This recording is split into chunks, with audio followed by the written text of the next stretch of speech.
Hello दोस्तों, आज हम फिर से कुछ इम्पोर्टेंट क्वेश्चन को लेके आए हैं। आप इसे देखें और खुद से लगाने का कोशिश करें। इससे आपके आने वाले आगामी एग्ज़ामों में आपको इससे सहायता मिलेगा। तो आइए हम क्वेश्चन को बिना टाइम वेस्ट किए देखते हैं। पहला क्वेश्चन है, in an AC circuit, AC circuit का कंटेनिंग प्योर इंडक्टेंस। सर्किट कैसा है पहला ही इसने बता दिया है कि सर्किट जो है हमारा, वो सर्किट हमारा प्योर क्या है, इंडक्टेंस। ये लीजिए, ये सर्किट बन गया हमारा प्योर इंडक्टेंस का है। और द वोल्टेज अप्लाइड इज 120। 120 हम इस सिरे के क्रॉस वोल्टेज अप्लाइड कर दिए। अब इसमें करंट, ये देखिए बोल रहा है करंट 10 एम्पियर। करंट कितना जा रहा है, 10 एम्पियर जा रहा है। Find the value of inductance. ये जो कॉइल है इसका इंडक्टेंस एल हमें फाइंड आउट करना है। तो यहाँ पे वी दिया है, आई दिया है, तो हमें पता है कि एक्सएल बराबर होता है वी अपॉन आई। तो हम एक्सएल वी अपॉन आई से फाइंड कर लेंगे। उसके बाद जब हम एक्सएल को फाइंड कर लेंगे तो हम उसके बाद अपना एक्सएल बराबर, हमें पता है एक्सएल बराबर होता है ओमेगा एल। और एक्सएल की जो वैल्यू आएगी यहाँ हम एक्सएल की वैल्यू पुट कर देंगे। और ओमेगा बराबर होता है 2 पाई एफ इंटू एल। तो यहाँ ओमेगा की जो भी वैल्यू आएगी, हम एक्सएल की जो भी वैल्यू आएगी उसको हम पुट कर देंगे। और उसके बाद हम 2 पाई एफ का मान रख के और एल की वैल्यू को हम फाइंड आउट कर लेंगे। तो आप इसको खुद से लगाएं, जिससे कि आपको लगाएंगे इससे तो आपको ज़्यादा कॉन्फिडेंस होगा। अब देखिए हम नेक्स्ट क्वेश्चन पे चलते हैं। नेक्स्ट क्वेश्चन ये है कि यदि एक चालक को, कोई हमारा मान लीजिए कंडक्टर है, कोई एक चुंबकीय क्षेत्र में समकोण पर रखा गया है। किसको, ये हमारा मान लीजिए एक चुंबकीय क्षेत्र हमारा इस तरह है। ये मान लीजिए नॉर्थ पोल है और ये साउथ पोल है हमारा इस तरह। और एक चालक है जो कि इस तरह परपेंडिकुलर रखा गया है, यही बता रहे हैं। चुंबकीय क्षेत्र का फ्लक्स घनत्व, फ्लक्स घनत्व मतलब वी का वैल्यू दिया है 1.5 टेस्ला। और वेग मतलब वी, वेलोसिटी हमारा दिया है 50, ठीक, 50 मीटर पर सेकेंड दिया हुआ है। तो हमको ज्ञात क्या करना है, चुंबक में उत्पन्न विद्युत वाहक बल का हमको, चुंबक बोले चालक में, ये जो चालक है, ये चालक जो है लिंकी, यहाँ फ्लक्स लिंकेज करेगा, उसमें परिवर्तन से इसमें ईएमएफ इंड्यूस होगा। तो ये इसी में इंड्यूस ईएमएफ का हमको वैल्यू ज्ञात करना है। एक ये हमारा चालक है, और चालक जो कि मैग्नेटिक फील्ड में परपेंडिकुलर रखा गया है। तो इसी में हमारा ईएमएफ कितना इंड्यूस होगा, इसको हमको फाइंड करना है। और जिसमें हमको बी की वैल्यू दिया गया है और हमारा वी की भी वैल्यू दिया गया है। और चालक की लेंथ कितनी है, 1 मीटर है। तो इंड्यूस ईएमएफ का फार्मूला होता है ई बराबर B L V sine theta. ये साइन थीटा जो होता है, ये चुंबकीय क्षेत्र और चालक जो है इसके बीच कितना कोण बन रहा है, यही होता है ये साइन थीटा हमारा। एक बार हम फार्मूला को फ्रेश लिखते हैं। फार्मूला होता है B L V sine theta. Sine theta हमने क्या बताया कि जो चुंबकीय क्षेत्र था हमारा, ये चुंबकीय क्षेत्र और ये जो चालक, इन दोनों के बीच का ये एंगल का साइन थीटा होता है। तो बी एल वी में जब आप वैल्यू रखिएगा, बी का मान भी दिया हुआ है, एल का भी वैल्यू 1 मीटर और वी का भी 50 मीटर सेकेंड। और साइन थीटा हमारा ये परपेंडिकुलर है तो ये 90 डिग्री हो जाएगा। तो इस पर आप रख के इसका वैल्यू फाइंड आउट कर सकते हैं। तो इसको आप देखिएगा, इसका आंसर आएगा 75 और इसका आंसर आपका होगा 38। इस आप आंसर को मैच कराइएगा। चलिए नेक्स्ट क्वेश्चन, ये देखिए हमने कुछ लिया है, इम्पोर्टेंट क्वेश्चन है। ये हमारा ए पॉइंट है और ये हमारा बी पॉइंट है। रेजिस्टेंस देखिए कुछ इस प्रकार से रेजिस्टेंस हमारे इसमें कनेक्टेड है। फिर ये कि यहाँ वायर से इस तरह है, शॉर्ट है। तो हमको ए और बी टर्मिनल के अक्रॉस हमको इसका रेजिस्टेंस फाइंड आउट करना है। तो ये देखिए, हम जब भी कभी इतना जान जाइए, यदि कोई रेजिस्टेंस है और इसको जो हम शॉर्ट कर देते हैं तो फिर ये एक शॉर्ट वायर, मतलब सिर्फ एक वायर की तरफ ये कार्य करती है, तब इसमें रेजिस्टेंस की वैल्यू क्या हो जाती है, 0। और इस प्रकार इसके वैल्यू जब 0 हो जाएगी तो ये दोनों हमारा सीरीज में जुड़े हुए हैं, तब ये 5 और 5 कितने हो जाएंगे, ये 10 ओम इसका राइट आंसर हो जाएगा। चलिए सेकेंड देखिए, सेकेंड को इसे आप खुद से लगाइएगा तो इससे में हम आपको थोड़ा हिंट दे देंगे। ये देखिए यहाँ भी ए और बी के अक्रॉस ही रेजिस्टेंस ज्ञात करना है। 3 रेजिस्टेंस 5-5 ओम के लगे हुए, और यहाँ ये देखिए ये आया है और ये आया है। इसका आंसर दोस्तों जो राइट आंसर होगा इसका, ये राइट आंसर होगा इसका 5/3। इसको आप सॉल्व कीजिए। इसको ये देखिए आप सर्वप्रथम आप पहला रेजिस्टेंस बनाइए, दूसरे रेजिस्टेंस को बनाइए, तीसरे रेजिस्टेंस को बनाइए। ये देखिए ये ए पॉइंट था पहले का, तो यहाँ ए लिख लीजिए। अब ये आप ये तीसरा रेजिस्टेंस है तो इसका ये बी पॉइंट। अब ये देखिए दूसरा ये हमारा ए था और ये आ गया कहाँ, इसके साथ, तो इस पॉइंट पे जुड़ा है हमारा, तो ये भी हमारा क्या हो जाएगा, ये इस वायर के द्वारा शॉर्ट है तो हमारा ये भी क्या हो जाएगा, हमारा ए पॉइंट हो जाएगा। तो ये दूसरे का दूसरा है, तो ये हमारा कौन सा पॉइंट हो जाएगा, ये भी ए पॉइंट हो जाएगा हमारा।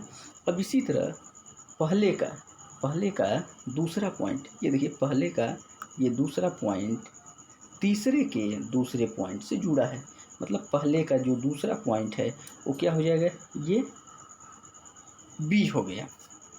पहले का दूसरा क्या हो गया, बी पॉइंट हो गया। अब आप यदि ध्यान से देखेंगे तो तीसरे का पहला ये वाला पॉइंट, तीसरे का पहला वाला ये देखिए क्या है, ये ए पॉइंट था और ये आया है, तो तीसरे का पहला ये कौन सा पॉइंट हो गया, ए पॉइंट हो गया। तो हम सबसे पहले पॉइंट हुए हैं फाइंड आउट कर। अब ये सिर्फ दूसरे का बचा है, दूसरे का पहला सिरा, ये देखिए दूसरे का पहले सिरे को यदि आप दूसरे का ये देखिए ये सिरा देखिए, ये दूसरे का दूसरा सिरा है और ये ए के साथ जुड़ा है। देखिए बी के साथ जो जुड़ा था इसको तो हमें बता दिए, ये ए वाला एक जुड़ा है और एक ये देखिए दूसरे के सिरे के साथ एक ए सिरा जुड़ा है, दूसरे का एक बी। तो इसमें से कोई भी आप ए और बी अपने अकॉर्डिंग ले लीजिए जिसको आप पहला दूसरा ले रहे हैं। फिर इसमें कौन किस तरह जुड़ा है उसको आप जोड़िए, और जोड़ने के बाद आप देखेंगे कि ये जो तीनों रेजिस्टेंस आप लिए थे ये कुछ एक दूसरे के पैरेलल आएगा, और ये ए पॉइंट और ये बी पॉइंट हो गए। ऐसी पैरेलल के अक्रॉस इसका रेजिस्टेंस हमको क्या करना होगा, इस पैरेलल के अक्रॉस हमको रेजिस्टेंस फाइंड आउट करना होगा। तो आप इसको कीजिएगा। अब तीसरा है, किसी परिपथ में 0.01 हेनरी की कुंडली है। एक परिपथ है जिसमें कि कुंडली ये हमारा एक परिपथ है और इसकी इंडक्टेंस 0.01 हेनरी है, और ये एसी धारा से 200 वोल्ट के एसी धारा से जुड़ी हुई है, फ्रीक्वेंसी 50 हर्ट्ज है। तो इसमें करंट कितना फ्लो हो रहा है हमें यही ज्ञात करना है। ये देखिए एल का मान इसमें दिया था, तो जब एल का हमारा मान दिया है तो एक्सएल बराबर होता है ओमेगा एल, और ओमेगा बराबर होता है 2 πf। तो 2 πf इंटू एल से हम एक्सएल का मान क्या करेंगे, फाइंड आउट कर लेंगे। 2 πf हमें पता होता है और एल का मान यहाँ दिया हुआ है, तो इससे हम एक्सएल का मान क्या करेंगे, फाइंड आउट कर लेंगे। अब जब हमें एक्सएल का मान हमें फाइंड आउट हो जाएगा तो एक्सएल के बाद हम क्या करेंगे, एक्सएल हमारा पता चल गया, ये हमारा सर्किट था, यहाँ से वोल्टेज अप्लाई था 200, तो इसमें करंट कितनी बह रही है यही पता करना था। तो आई बराबर होता है V/XL, V/R होता है, तो इसमें R क्या होता है, ये एक्सएल इंडक्टिव रिएक्टेंस। एक्सएल का मान कैसे ज्ञात किए हमें पता चला, तो इससे आप ज्ञात कर सकते हैं, इसको आप खुद ज्ञात कीजिएगा। चलिए नेक्स्ट क्वेश्चन है हमारा, which part of magnetic path require largest EMF. कौन सा पाथ मैग्नेटिक का लार्जेस्ट ईएमएफ रिक्वायर करता है। Which part of magnetic path, यदि कोई ये मैग्नेटिक हमारा पाथ है तो इसमें से मैग्नेटिक पाथ का कौन सा भाग लार्जेस्ट ईएमएफ एमएमएफ मतलब मैग्नेटिक मोटिव फोर्स की रिक्वायरमेंट करता है, उसको आवश्यकता होती है।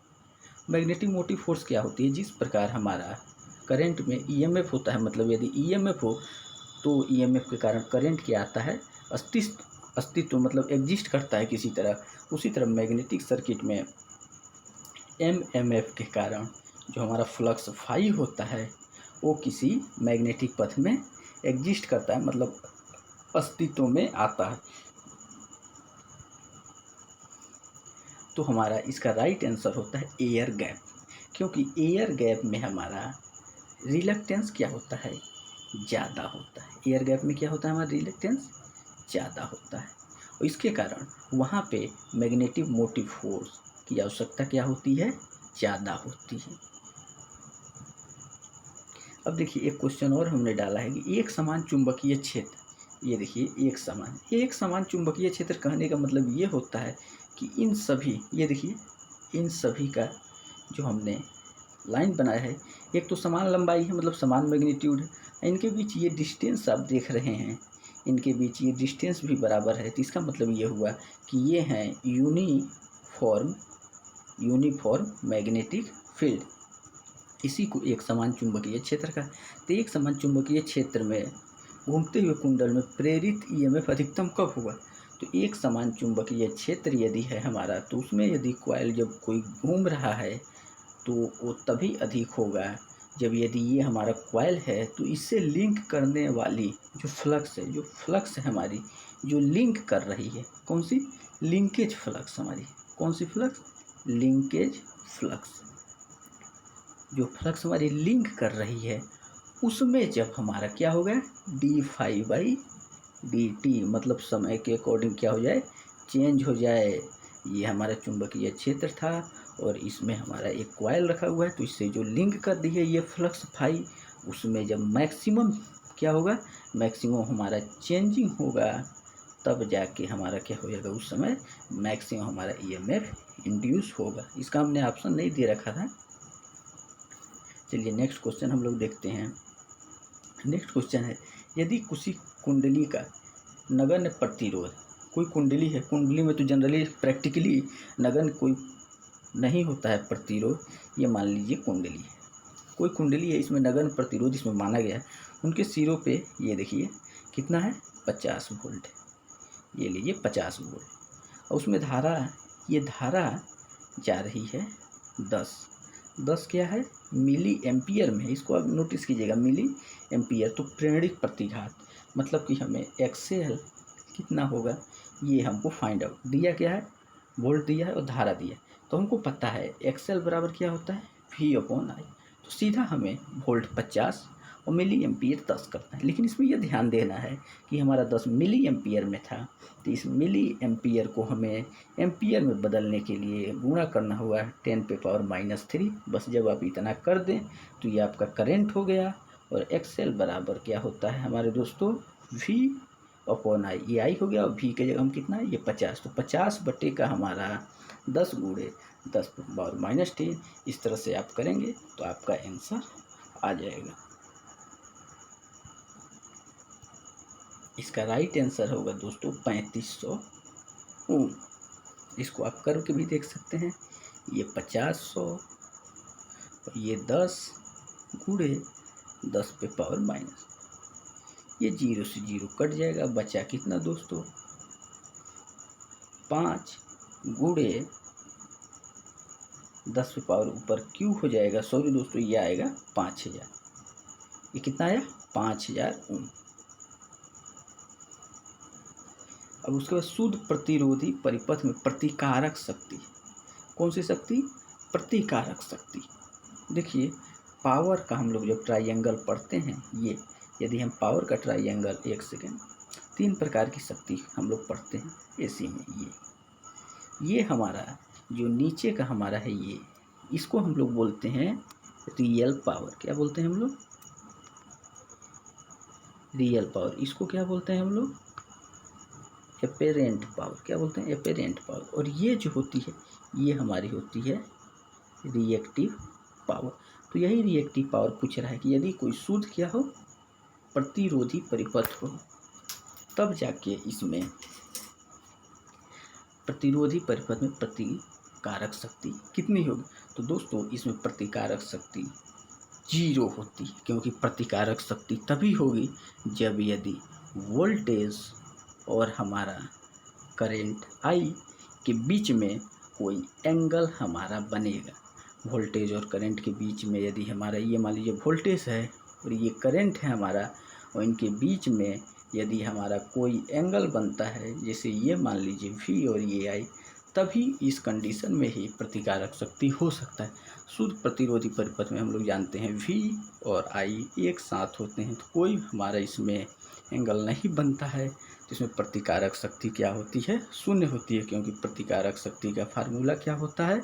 प्रतिकारक शक्ति का फार्मूला होता है kVAR। इसको किलो वोल्ट एम्पियर रिएक्टिव में हमने दर्शाया है। इसका फार्मूला होता है kVA साइन फाई। तो फाई की जगह कितना होगा दोस्तों? 0।